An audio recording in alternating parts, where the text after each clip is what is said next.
फिर से बोलो जम के, कुंभकर्ण। और एक बात बहुत अच्छे से अपने भीतर उतारिए। आपको लगता है मेरा पति बहुत मेहनत करता है और उसका कोई फल नहीं मिल रहा, बहुत परिस्थिति नीचे जाती जा रही है, खूब डाउन होते जा रहे हैं, हमारे पास में कुछ भी नहीं है, यहाँ तक कि मेरे पास इतना भी नहीं कि मैं सीहोर कुबेरेश्वर धाम में चले जाऊं और रुद्राक्षोत्सव की कथा सुनकर।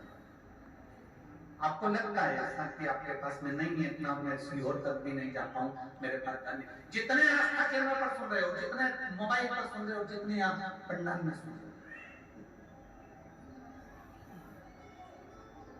आपको लग रहा है मेरा ये काम नहीं हो रहा, मेरे पास में इतना नहीं है, मेरा बहुत व्यापार कर रहे हैं, आई नहीं रहा, धन नहीं से नहीं आ रहा, बहुत टेंशन में जीवन चल रहा है।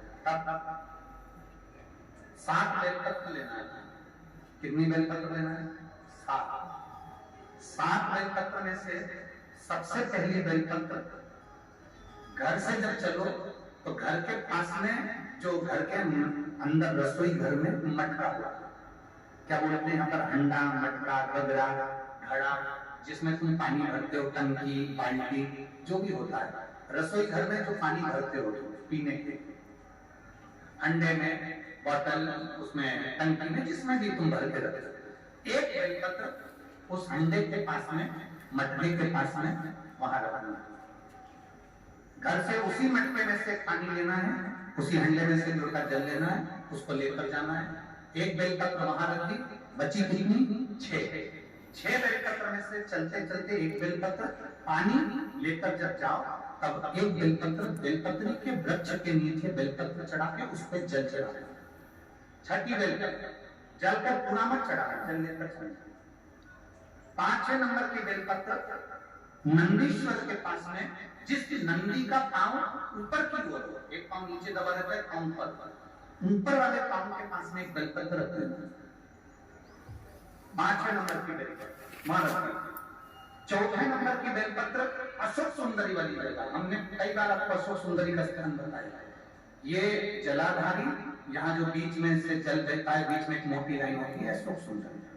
4थे नंबर की बेलपत्र यहाँ रख दीजिए, थोड़ा सा जल से मत कर दीजिए। 3रे नंबर की बेलपत्र यहाँ बैठ कर जल चढ़ा रहे हो तो यहाँ रखो, यहाँ बैठ कर जल चढ़ा रहे हो तो यहाँ रखो, यहाँ बैठ कर चढ़ा रहे हो तो यहाँ रखो, मतलब पार्वती जी का जो हस्त कमल है उस पर रखना और उस पर जल चढ़ाना। 3रे नंबर। 2रे नंबर की बेलपत्र शंकर भगवान का जो शिवलिंग है उसके ऊपर बेलपत्र को रखना है। बेलपत्र की जो डंडी है, आप बैठे हो वहां पत्ती का मुंह होना चाहिए, डंडी का मुंह तुम्हारे ठीक देखते। बेलपत्र यहाँ रखें। 2रे नंबर जल चढ़ाएं।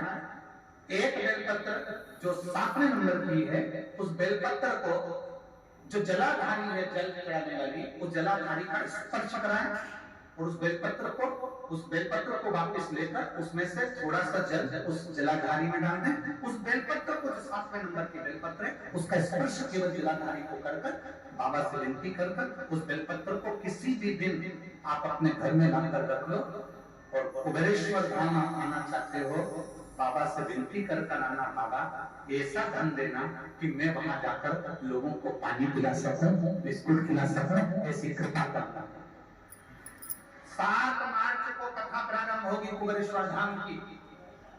5 मार्च के पहले मेरा बाबा तुम्हारी झोली जरूर भरेगा और तुम्हें कुबेरेश्वर धाम जरूर पक्का।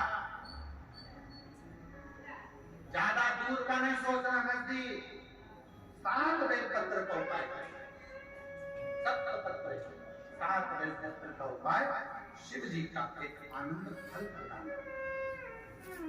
पहली परिंदे के पास, 2री बेलपत्र के वृक्ष के नीचे, 3री नंदी के यहाँ, 4थी अशोक सुंदरी के यहाँ, 5वीं पार्वती जी के यहाँ, 6ठी भगवान शंकर के ऊपर, 7वीं जलाधारी का स्पर्श करा करना।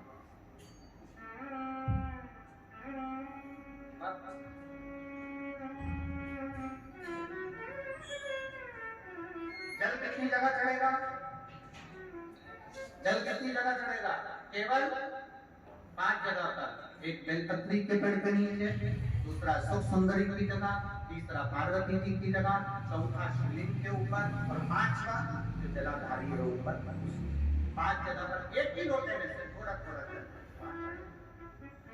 बाबा से विनती करना है आपको, बाबा मेरा ये दुख है आप मिटा दें, बाबा मेरा ये कष्ट है समाप्त करना, बाबा मुझे सीहोर पहुंचना है, कुबेरेश्वर धाम जाना है, रुद्राक्ष उत्सव में लोगों को भंडारा कराना है, बाबा इतनी झोली करना मेरे दाता, मैं स्वस्थ होकर कुबेरेश्वर धाम की तरफ तक पहुंच सकूं।